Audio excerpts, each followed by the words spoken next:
Ce livre est exactement celui qu'il vous faut si vous avez un niveau B1 intermédiaire et que vous voulez passer un cap cette année en anglais. Ce livre, c'est le livre que j'ai écrit et qui est publié chez Larousse, 30 jours pour se remettre à l'anglais niveau intermédiaire. Alors pourquoi c'est le livre qu'il vous faut? Plein de raisons que je vais vous expliquer tout de suite et puis je vais vous montrer l'intérieur du livre pour que vous voyez un petit peu comment c'est. La première raison, c'est qu'on a j'ai structuré ce livre sous forme de leçons quotidiennes. Donc tous les jours, vous avez une leçon à suivre pendant 30 jours. Donc ça vous permet de juste suivre en fait, le déroulé que j'ai pensé pour vous. Et vous n'avez pas de questions à vous poser de combien de leçons, combien de temps vous devez passer sur ce cahier. Donc chaque jour, vous avez quelque chose de très précis à faire. On alterne donc les leçons, des leçons et des exercices de révision. Donc en rose, vous avez les leçons avec un dialogue, on verra après exactement quoi. Des points de grammaire, des points à retenir, etc. Et on a aussi en bleu les parties révision pour pouvoir un petit peu valider tous les acquis. Alors comment ça se passe concrètement à l'intérieur pour les leçons? Donc voilà, chaque leçon, elle démarre par un dialogue en anglais avec des phrases de la vie de tous les jours qui vont vraiment pouvoir être réutilisées à l'oral facilement. Vous avez donc le QR code qui vous permet d'aller accéder aux audios, donc ça va vous permettre de travailler la compréhension orale, donc on fait d'une pierre deux coups. Vous avez à côté la traduction du dialogue et en bas vous avez mis un petit encart avec le vocabulaire à retenir de cet audio, donc le vocabulaire utile.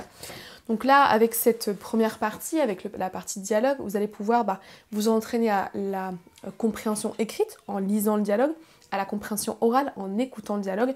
Vous allez pouvoir apprendre du vocabulaire utile à l'oral, donc avec le vocabulaire qu'on vous a mis en lumière qui est vraiment utile à l'oral. Par exemple, on a congratulations, félicitations, actually qui veut dire en fait, how sweet qui veut dire c'est chou, etc., etc. Une fois que vous avez lu le dialogue, écouté le dialogue et regardé la traduction, vous allez pouvoir passer à la suite qui est la leçon de grammaire. Donc on a extrait un point de grammaire de ce dialogue pour pouvoir vous permettre de progresser sur un point précis, souvent un point qui donne un peu du fil à retordre aux francophones. Donc là, pour cette première leçon, on a choisi have to et must. Quelle est la différence? Qu'est-ce qu'il faut savoir pour ne plus les confondre et lequel en fait on utilise vraiment à quel endroit. À chaque fois, vous avez un exercice qui est associé à la leçon. Donc à chaque fois, vous pouvez vous entraîner sur le point de grammaire que vous venez d'apprendre. Vous avez aussi à chaque fois plusieurs encarts qu'on a appelés à retenir, donc les encarts bleus qui sont ici, avec des erreurs courantes que font les Français en anglais. Donc par exemple, pour cette première leçon, on a I must go. Attention, beaucoup de Français vont dire I must to go parce qu'ils vont copier-coller sur le I have to go, alors que I must n'aura pas de la petite préposition to ensuite. Donc on va bien dire I must go home et pas I must to go home. On va en voir un autre pour que vous voyez un petit peu exactement de quoi on parle. Donc on a tout ce qui est... Alors faisons un petit fast forward. Donc là c'est plutôt un point qui donne un petit peu de fil à retordre au français. Donc là, I have to ou I have got. Quelle est la différence quand on veut dire j'ai? Est-ce que j'ai un frère ou une sœur, j'ai de l'argent, j'ai du temps, etc. Est-ce qu'on utilise have ou have got? Donc là, vous aurez la réponse en lisant ce petit encart bleu. À chaque fois, à côté, on vous a mis donc un exercice pour chaque leçon de grammaire et chaque encart, on vous a mis un exercice de mise en pratique. Ensuite, toutes les 4 leçons, donc 4 leçons avec 4 dialogues, vous avez des exercices de révision. Donc ça, c'est par rapport plutôt au vocabulaire. Donc là, par exemple, cet exercice-là, c'est tout simplement 2 parties d'une conversation. Donc vous avez la personne A et la personne B qui répond et on va devoir lier les phrases entre elles. Donc ça vous permet de travailler le vocabulaire qui a été appris pendant les leçons. Là, ici, on a un exercice sympa qui est de cocher la bonne préposition pour les phrasal verbs en question. Par exemple, I'm looking, là on doit choisir entre about, from ou for my keys. Have you seen them anywhere? Donc là la bonne réponse sera I'm looking for my keys. Je suis en train de chercher mes clés.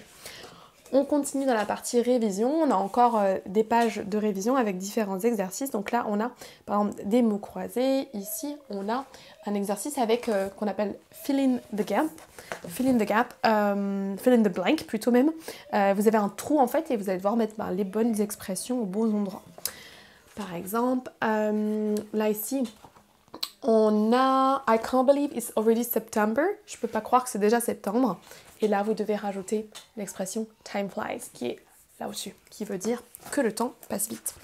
Donc voilà, on a encore d'autres exercices de révision qui sont des phrases à traduire. On a ça 2 fois et ensuite on repart sur un nouveau dialogue. Donc là, de nouveau, un dialogue avec la traduction, les mots à retenir. De nouveau, une leçon de grammaire, des points à retenir, etc. De nouveau, toutes les 4 leçons, des révisions. Vous avez à la fin de l'ouvrage les corrections de tous les exercices, donc le corrigé, hop, qui est ici. Donc on passe au corrigé tout à la fin. Donc là, vous avez corrigé de tous les exercices de grammaire et de vocabulaire qui ont été que vous avez pu faire tout au long de l'ouvrage. Et vous avez aussi, pour terminer en beauté, un test de langue qui va vous permettre de vous situer. Est-ce que vous êtes débutant, faux débutant, intermédiaire, etc. Avec le corrigé aussi. Donc voilà, si vous voulez vous remettre à l'anglais et puis ne pas être tout le temps collé à votre écran, ne pas avoir à chercher vous-même le contenu, à vous poser 1000 questions sur qu'est-ce qu'il faut apprendre, si vous avez le niveau intermédiaire B1, foncez, achetez mon livre, je vous mettrai tous les liens juste en dessous. C'est vraiment le guide qu'il vous faut pour vraiment passer un cap en anglais en 30 jours de façon pas à pas et de façon structurée et guidée. Vous le trouverez également en librairie, sur Amazon, sur la Fnac, etc. Si jamais vous l'achetez et que vous en êtes content, n'hésitez pas à me faire un petit retour par mail, sur la plateforme où vous l'avez acheté ou même en dessous de cette vidéo. Je vous souhaite une excellente soirée, je vous dis à bientôt. Have a great day, bye bye.